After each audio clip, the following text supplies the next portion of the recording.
Welcome to Penrose Learning, where we make understanding easy. You start by ensuring the host meets requirements and the network is predictable. This prevents intermittent call issues later. Install your SIP server package now and resolve any missing dependencies so the service will run. Once done, configure a static IP and open port 5060 plus an RTP port range like 10,000, 20,000 in the firewall.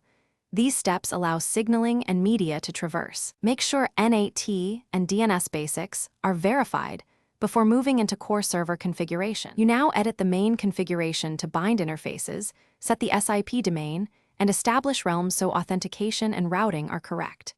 Create extensions and strong secrets, then map dial-plan logic for inbound and outbound call flows. This is where call behavior is defined. Next, handle NAT.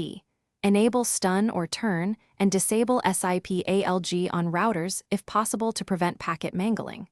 Once these pieces are in place, restart the service and verify registration states and status logs. You finish by validating real calls.